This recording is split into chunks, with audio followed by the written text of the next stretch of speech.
পেহেলগাঁও হামলার পর ভারত যে সন্ত্রাস বিরোধী অভিযান শুরু করেছে তাতে আগেই পাশে থাকার বার্তা দিয়েছে আমেরিকা। মার্কিন গোয়েন্দা প্রধান তুলসী গ্যাবার্ড জঙ্গি হামলার ঘটনায় তীব্র নিন্দা করে বলেছেন, আমরা ভারতের পাশে আছি।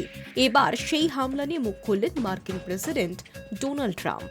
শুক্রবার এয়ারফোর্স ওয়ানে বসে পেহেলগাঁওয়ের জঙ্গি হামলাকে খুব খারাপ বলে উল্লেখ করেন ট্রাম্প। আরও বলেন, আমি ভারতের খুব ঘনিষ্ঠ, পাকিস্তানের সঙ্গেও ঘনিষ্ঠ।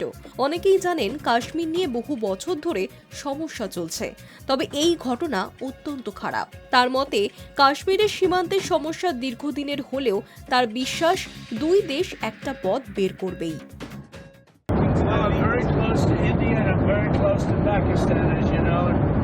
They've had that fight for 1,000 years in Kashmir. Kashmir's been going on for 1,000 years, probably longer than that. And it was a bad one yesterday, though. That was a bad one. Over 30 people. Well, there have been tensions on that border for 1,500 years. So, the same as it's been. But they'll get it figured out one way or the other. I'm sure that I know both leaders. There's great tension between Pakistan and India, but there always has been.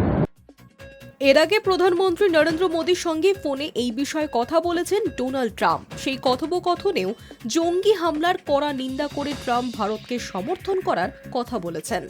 এছাড়া প্রধানমন্ত্রীর সঙ্গে কথা বলেছেন তুলসী গ্যাবার্ডও। সন্ত্রাস দমনে ভারতকে সাহায্য করার কথা জানিয়েছেন তিনি। মার্কিন বিদেশ মন্ত্রকও ভারতের পদক্ষেপে সমর্থন জানিয়েছে। তবে শুধু আমেরিকায় নয়, পাকিস্তান নিয়ে নতুন অ্যাডভাইজারি জারি করেছে রাশিয়া। রুশ নাগরিকদের পাকিস্তান না যাওয়ার পরামর্শ ক্রেমলিনের। এখনই পাকিস্তানে যাবেন না। ভারতের পাশে দাঁড়িয়ে এবার নিজের দেশের নাগরিকদের এমনই পরামর্শ দিল পাকিস্তানের রুশ দূতাবাস। এক্স হ্যান্ডেলে একটি পোস্ট করা হয়েছে, যেখানে স্পষ্ট লেখা হয়েছে, আমরা সুপারিশ করছি যে পরিস্থিতি স্থিতিশীল না হওয়া পর্যন্ত রাশিয়ান নাগরিকদের সাময়িকভাবে পাকিস্তান সফর থেকে বিরত থাকতে হবে। রাশিয়ান দূতাবাসের তরফে জারি করা এই বিবৃতি নিয়েই এখন জোর চর্চা। আন্তর্জাতিক বিশেষজ্ঞদের একটা বড় অংশের মতে গোটা পরিস্থিতি দেখে রাশিয়াও মনে করছে পাকিস্তান এই মুহূর্তে রুশ নাগরিকদের যাওয়ার জন্য উপযুক্ত জায়গা নয়। সে কারণেই তারা তাদের নাগরিকদের সতর্ক করছেন, সজাগ করছেন, না যাওয়ার জন্য পরামর্শ দিচ্ছেন। ইতিমধ্যে কাশ্মীরে হিন্দু পর্যটকদের নৃশংস হত্যাকাণ্ডের পর থেকেই ফুঁসছে গোটা দেশ। কড়া বার্তা দিয়েছেন খোদ প্রধানমন্ত্রী নরেন্দ্র মোদী। এই আবহেই রাশিয়ায় জারি করা অ্যাডভাইজারি আন্তর্জাতিক মহলে পাকিস্তানের উপর যে আরও চাপ বাড়াবে তা বলাই বাহুল্য। Hi news network.